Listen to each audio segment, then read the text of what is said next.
बागेश्वर धाम कैसे जाएं, पूरी जानकारी। बागेश्वर धाम सरकार छतरपुर। हमारे देश में बहुत से सिद्ध धाम हैं जहां देशवासी पूरी श्रद्धा के साथ दर्शनों के लिए जाते हैं। इन धामों में जाकर सभी श्रद्धालु अपने अपने कष्टों से मुक्ति प्राप्त करते हैं। ऐसे ही धामों में से एक है दिव्य दरबार बागेश्वर धाम सरकार, जिससे लाखों लोगों की श्रद्धा जुड़ी है। ये सुप्रसिद्ध धाम भगवान बालाजी यानी हनुमान जी का मंदिर है, जो कि मध्य प्रदेश के छतरपुर जिले में स्थित है। ये एक पावन और प्रमुख तीर्थ स्थल है जहां बड़ी संख्या में लोग अपनी अपनी समस्याओं और मन्नतों के लिए आते हैं। यहां आने वाले श्रद्धालुओं की सभी समस्याओं का निराकरण किया जाता है। ऐसे ही भारत में अन्य पावन स्थल भी हैं, जैसे कि खाटू श्याम मंदिर, वहां भी लोग दर्शन करने के लिए जाते रहते हैं। यदि आप भी ऐसी किसी समस्या से निजात पाना चाहते हैं तो आप भी बागेश्वर धाम जा सकते हैं। आज इस वीडियो के माध्यम से हम आपको बागेश्वर धाम सरकार से जुड़ी सभी महत्वपूर्ण जानकारियां देंगे। इस वीडियो के जरिए आप जान सकेंगे कि आप बागेश्वर धाम तक कैसे जा सकते हैं। बागेश्वर धाम सरकार छतरपुर। बागेश्वर धाम सरकार मध्य प्रदेश के छतरपुर जिले में स्थित है।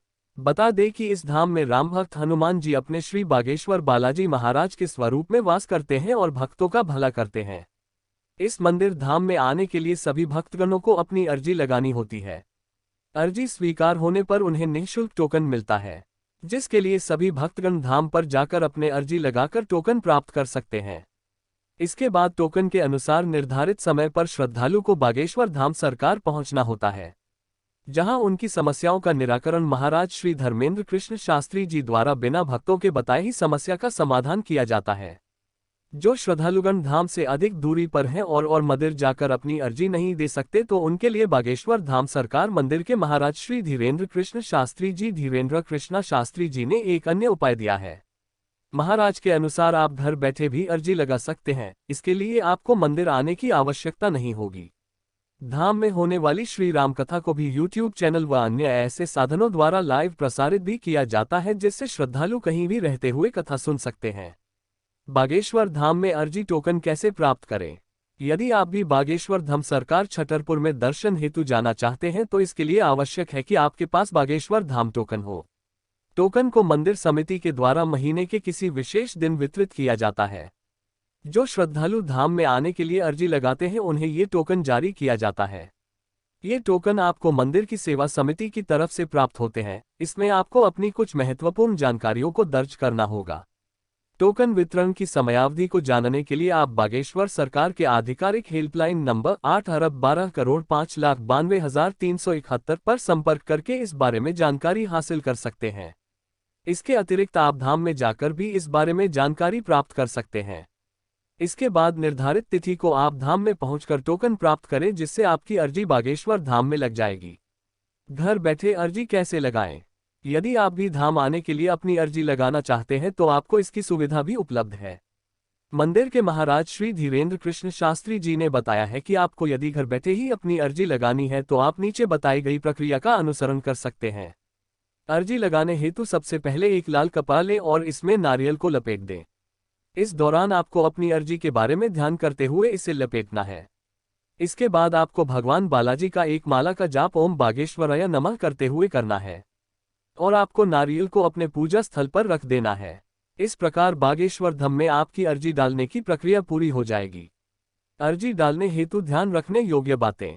यदि आप भी बागेश्वर धाम मंदिर के लिए अर्जी डाल चुके हैं तो आपको कुछ समय के लिए इन बातों का ख्याल रखना होगा और परहेज करना होगा, जैसे कि आपको कुछ चीजों के सेवन से परहेज करना होगा, जैसे कि प्याज, लहसुन, मांस या मदिरा आदि तामसिक चीज। अर्जी के 4 दिन तक नियमित रूप से ब्रह्मचर्य का पालन करें और मंत्रों का जाप करें। एक बार अर्जी मंजूर होने पर आपको अर्जी के लिए बांधे गए नारियल को बागेश्वर धाम छतरपुर ले जाना होगा। यदि ऐसा न कर पाए तो इसे अपने पूजास्थल पर ही रहने दें। अर्जी स्वीकार हुई या नहीं कैसे पता करें। आगे आप भी अपनी अर्जी बागेश्वर धाम सरकार के लिए डाल चुके हैं तो आपको यहाँ बताए गए तरीकों से पता चल जाएगा कि आपकी अर्जी स्वीकार हुई है या नहीं। इस बारे में महाराज द्वारा बताए गए तरीके के अनुसार यदि अर्जी स्वीकार होने पर आपको या आपके परिवार के किसी सदस्य को लगातार 2 दिनों तक स्वप्न में भगवान बागेश्वर के बंदर स्वरूप के दर्शन होंगे। यानी अगर स्वप्न में 2 दिनों तक बंदर दिखाई देते हैं तो इसका अर्थ होगा कि आपकी अर्जी स्वीकार कर ली गई है। यदि आपकी अर्जी स्वीकार नहीं होती है तो भी आपको निराश होने की आवश्यकता नहीं है। आप इस विधि को फिर से अगले मंगलवार को दोहरा सकते हैं और ऐसा तब तक कर सकते हैं जब तक आपकी अर्जी स्वीकार नहीं होती। बागेश्वर धाम सरकार छतरपुर कैसे पहुंचे? यदि आप भी बागेश्वर धाम सरकार जाने के इच्छुक हैं तो आपको आगे इस लेख में बागेश्वर धाम पहुंचने के बारे में सभी जानकारी प्रदान कर रहे हैं। आपके पास बागेश्वर धाम पहुंचने के लिए बहुत से विकल्प हैं, जैसे कि आप अपने साधन से भी दर्शन हेतु पहुंच सकते हैं। इसके अतिरिक्त प्लेन से या फिर ट्रेन से भी बागेश्वर धाम पहुंच सकते हैं। हवाई मार्ग से यदि आप प्लेन से आना चाहते हैं तो आपको धाम के नज़दीकी एयरपोर्ट यानी कि खजुराहो एयरपोर्ट पर पहुंचना होगा। आप अपने नज़दीकी एयरपोर्ट से खजुराहो एयरपोर्ट तक जाने वाले जहाज़ों की सूची देख सकते हैं। इसके बाद खजुराहो एयरपोर्ट से आप बस या टैक्सी से छतरपुर पहुंचे और फिर बाकी का रास्ता सड़क मार्ग से पूरा कर सकते हैं। सड़क मार्ग से यदि आप स्वयं के वाहन से आ रहे हैं तो आपको सबसे पहले छतरपुर पहुंचना होगा। इसके बाद आपको यहां से 35 किलोमीटर दूर खजुराहो पन्ना मार्ग पर पहुंचना होगा।